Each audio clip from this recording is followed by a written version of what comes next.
Bueno, buen día a todos. La verdad que con enorme satisfacción, con alegría y además con emoción, en una época tan complicada como la que nos hace vivir la pandemia, estamos hoy lanzando este programa, Comunidades sin Violencias. Es un programa que creo que hay que destacar por varios motivos. El primero de ellos tiene que ver con un desarrollo histórico que ha tenido la intervención de este gobierno provincial en las cuestiones de género. Nosotros iniciamos el gobierno modificando la estructura ministerial, dándole jerarquía de ministerio, nuestro Ministerio de las Mujeres, de Políticas de Género y Diversidad Sexual, y nombrando a Estela, ministra, y a todos sus colaboradores y colaboradoras, generando realmente una novedad, un hito en la historia de la provincia de Buenos Aires con respecto a las políticas vinculadas al género. Me parece que esa decisión, si bien fue reconocida, fue festejada, fue simplemente un primer paso, fue un gesto, fue un cambio de organigrama, fue la aparición en conjunto con la decisión de Alberto Fernández de crear un Ministerio Nacional, una decisión significativa, trascendente, pero simplemente un paso. Podía haberse quedado en lo gestual. Pero ya el mismo día en el que dimos origen a este ministerio, al que lo pusimos en funciones, sabíamos que había una tarea, una escalera que ir subiendo y remontando para que quedara no simplemente en lo gestual, sino en lo efectivo, en lo real, la aparición del Ministerio de las Mujeres en la provincia de Buenos Aires. Y eso implicaba muchísimas cosas. Saben ustedes, o tal vez no tanto, que crear un ministerio es un acto administrativo, pero darle realidad y darle materialidad es un trabajo de todos los días, que tiene que ver con reacomodamientos dentro del propio gobierno. Lo decíamos y lo quiero mencionar porque era un ministerio que no tenía computadoras, escritorios ni edificios. Era un ministerio virtual, imaginario de alguna manera. Había que convertirlo en algo real y eso es algo que implica un trabajo fuertísimo de la ministra, de su equipo, pero también un reacomodamiento al interior del gobierno. Ha trabajado todo el gobierno para que hace poquitos días pudiéramos hacer una reunión de gabinete por primera vez en un edificio nuevo, precioso, que se destinó al Ministerio de las Mujeres. Pero no solo eso, sino que había que reorganizar muchísimas líneas de trabajo que estaban dispersas en toda la estructura del gobierno para darles una centralidad y la importancia que nos marcamos como objetivo. Yo lo digo siempre y lo repito hoy, hace falta que el Ministerio de las Mujeres trabaje no solo de cara a la comunidad, sino al interior del propio gobierno. Era necesario que en todas las áreas y en todos los demás ministerios donde tenemos no solo una vicegobernadora, sino también ministras. Pero no alcanza con esos gestos, sino que hace falta que absolutamente todas las políticas que lleva adelante el Estado provincial incorporen una perspectiva, una mirada de género, en todas las áreas, en lo productivo, en lo cultural, en lo turístico, en la seguridad, en la salud, en la educación. No alcanza con decirlo, hay que hacerlo. Y eso creo que es un trabajo. Yo cuando di por inaugurado este ministerio dije que yo era un gobernador que estaba haciendo también una introspección con respecto a la cuestión de género, una deconstrucción, dije en ese momento, pero me parece que hay que pasar de la deconstrucción individual a la construcción de políticas de Estado. Y me parece que ahí está lo que tenemos que hacer como gobierno puertas adentro, lo acabo de decir, incorporarle una mirada de género a todas las políticas del gobierno de la provincia, de esa instancia también complementada y simultánea con políticas de cara a los y las bonaerenses.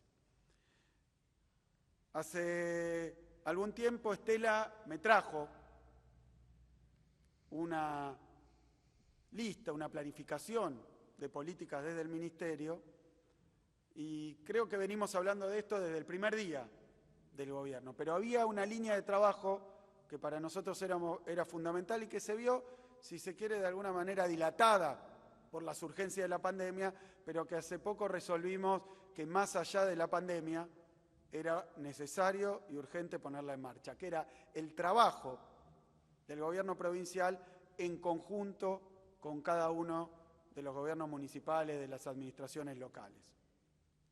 Entonces, este programa de Comunidades sin Violencia es una forma de darle despliegue territorial a las políticas provinciales de nuestro ministerio y de nuestro gobierno.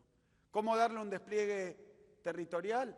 Consiguiendo que en cada uno de los 135 municipios las líneas de trabajo que hemos establecido puedan cobrar cuerpo, cobrar forma y ponerse urgente y rápidamente a funcionar. Hoy este programa cuenta con 3 líneas que ya explicó Estela, pero que yo quiero sintetizar. Cada uno de los gobiernos municipales, seguro, está haciendo algo, está teniendo acciones vinculadas a las políticas de género.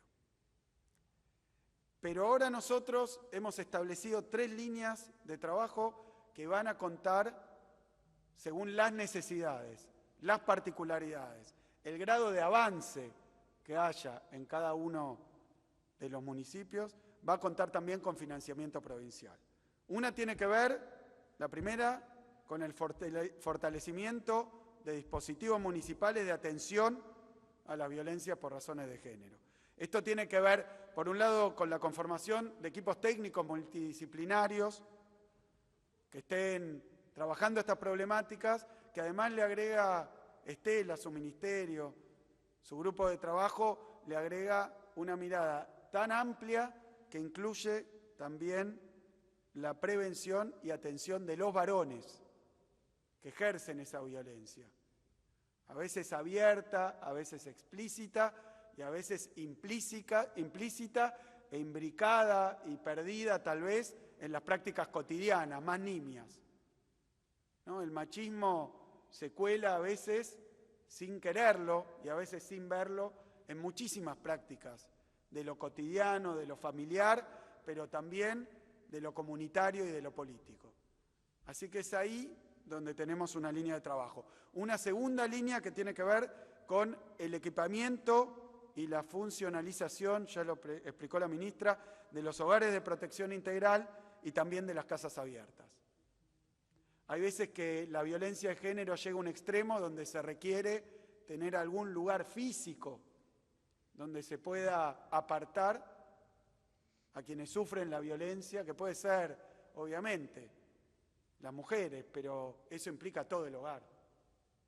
A los niños y niñas, a los chicos y chicas que están a veces sometidos al calvario de estas situaciones de violencia y que ya no dan más y hace falta, más allá de todo el trabajo que se hace, a veces apartar y extraer a quienes le están sufriendo de ese hogar.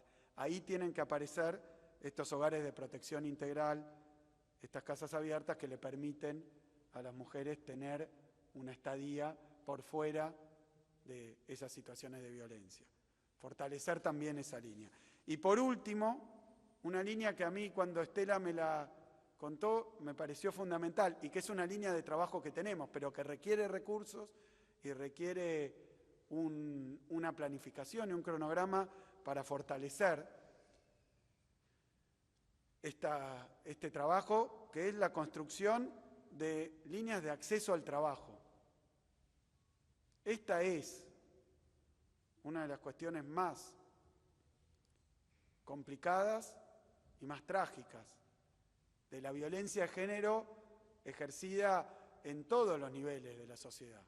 Estas cuestiones inexplicables desde el punto de vista del sentido común. ¿Por qué cuando un hombre y una mujer hacen el mismo trabajo se le paga más al hombre que a la mujer? O en el extremo, ¿por qué hay quienes no pueden construir su independencia y sobre esa independencia construir su libertad de tomar decisiones porque simplemente no tienen acceso a un trabajo digno y bien remunerado por el solo hecho de ser mujeres o de ser minorías? Entonces necesitamos trabajar en esas líneas de capacitación, de formación laboral. Son las líneas más importantes para la transformación estructural. No es atender ahí donde está una urgencia, una emergencia, sino permitirle y darle las herramientas para construir la igualdad de género, de oportunidades. Y me parece que estas tres líneas las podemos formular desde el gobierno provincial, pero se van a hacer carne de la realidad de la provincia en tanto y en cuanto se lleven adelante en cada uno de los 135 municipios, a los que invito a formar y jerarquizar, también como hemos hecho a nivel provincial con el Ministerio de las Mujeres, también en cada municipio darle jerarquía, la mayor jerarquía posible a sus áreas, que todos las tienen, de trabajo en políticas de género. Necesitamos que se note la diferencia. Y la verdad es que la pandemia, lo decimos siempre, exhibió, como toda crisis, ¿no? Exhibe lo mejor y lo peor. Mostró, visibilizó situaciones de extremada solidaridad, generosidad y entrega en muchísimos, en millones de bonaerenses. Pero también mostró lo peor, situaciones realmente miserables, espantosas, de quienes en el marco de las condiciones en las que tenemos que vivir, perseguidos por un virus que mata, emplearon su tiempo en lugar de construir, de ayudar y de cuidar, a mostrar facetas deplorables, espantosas. Y esto pasó también con las violencias de todo tipo, particularmente con la violencia de género. Hemos recibido llamados, hemos estado asistiendo junto con los gobiernos municipales a quienes sufrieron este tipo de hechos. Pero bueno, nos toca vivir la pandemia sirvió para visibilizar más condiciones de vida, situaciones de violencia, entonces yo creo que es absolutamente oportuno lanzar este programa que fortalece nuestras líneas de trabajo provinciales en coordinación y articulación con los intendentes e intendentas, que son los que tienen la llegada territorial directa a los 17 millones de bonaerenses. Así que hoy es una ocasión también, y lo dije recién, nos toca vivir momentos absolutamente fuera de programa, inesperados, históricamente sin precedente. Como gobierno de la provincia de Buenos Aires, la respuesta la queremos dar en todos los planos, no solo poniendo una cama de terapia intensiva y un respirador, no solo dando elementos de protección a todos aquellos trabajadores y trabajadoras que lidian todo el tiempo con la enfermedad directamente, no solo dando asistencia en conjunto con el gobierno nacional a los que por esta situación les toca pasarla mucho peor en lo económico y en lo social y en lo afectivo, sino también en esa mirada integral, como lo hemos hecho cada vez que tuvimos que desembarcar en un barrio, en un lugar donde la pandemia azotó a nuestros ciudadanos y ciudadanas, tener un enfoque integral que implique también la asistencia psicológica, el acompañamiento, la asistencia en temas de violencia, también de género. Así que en esa mirada integral, en la pandemia, lo que queremos mostrar es la mirada integral que tenemos fuera de la pandemia, lo que estamos construyendo para después de la pandemia. Entonces, este programa atiende urgencias, pero se propone también llevar adelante una transformación de fondo y estructural en la provincia de Buenos Aires, en sus formas culturales, en su machismo. Tenemos que ir trabajando por una sociedad mejor y una sociedad distinta. Y ahí también, porque se habló mucho de la palabra libertad. Entonces quiero hacer una muy breve reflexión que no es polémica, simplemente una reflexión sobre esa palabra. La verdad que aquel que le toca tener coronavirus, contagiarse y enfermarse, a veces tiene que pasar un tiempo internado. Le vamos a pedir y vamos a lanzar cada vez más medidas para que esté un tiempo aislado. Ese aislamiento es la mejor expresión de la libertad. Porque ¿qué libertad podemos aspirar si el Estado te abandona, si el Estado no acompaña, si el Estado no asiste, si el Estado no indica, si la sociedad organizada no da una respuesta a una situación tan dramática, tan novedosa? ¿Qué vamos a mandar a todo el mundo a leer en internet cómo hay que cuidarse?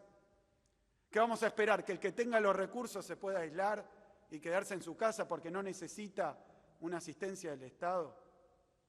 El Estado argentino se ha dedicado a pedirle a la sociedad un esfuerzo para cuidarse, para cuidar a los demás y para que también lo podamos cuidar nosotros. Y ese esfuerzo vino acompañado con medidas de asistencia, siempre insuficientes, porque la verdad que ya veníamos de una crisis formidable. Yo no sé qué tiene de libertad endeudarnos a 100 años, pero sí sé cómo se realiza la libertad cuando se nos dan más instrumentos, más oportunidades, cuando nos dan mayor posibilidad de cuidarnos entre todos y entre todas. Yo veo ahí, con un Estado presente, una expresión de la libertad. Porque si no, con la desigualdad subyacente, con lo que existe, con lo que estructuralmente, dejar que cada uno haga lo que quiera o lo que pueda es injusto. Porque algunos tienen más acceso a información, a recursos, a posibilidades. Algunos tienen una prepaga, algunos tienen un trabajo que le proporciona una obra social y algunos no lo tiene. Y tenemos que garantizar iguales posibilidades, o lo más parecido a esa igualdad de oportunidades, a través de políticas de Estado, que garantizan una libertad con responsabilidad. No es libre aquel que contagiado se saca el barbijo y sale a contagiar a todo el mundo, sino que está infringiendo una norma de cuidado y de solidaridad que le pedimos absolutamente a todos. Así que son reflexiones que no tienen más interés que volver a decir lo mismo. Este Estado de la provincia de Buenos Aires va a poner en un momento tan dramático y tan trágico como el de la pandemia todos los recursos, en conjunto con los 135 intendentes municipales, para que seamos libres de no enfermarnos. La libertad que necesitamos hoy es la libertad del coronavirus, la libertad de la enfermedad y sobre todo, como dice Alberto, la libertad de no morirnos. Y para eso necesitamos un Estado presente, respetando absolutamente a todo el mundo, asistiendo absolutamente a todo el mundo y poniendo todo de sí para que esta situación tan penosa y tan dramática no genere más desigualdad que la que había antes. Muchísimas gracias. Muchas gracias, señor gobernador, y de esta manera damos por finalizado el presente acto. A todos y a todas, muchas gracias y muy buenos días.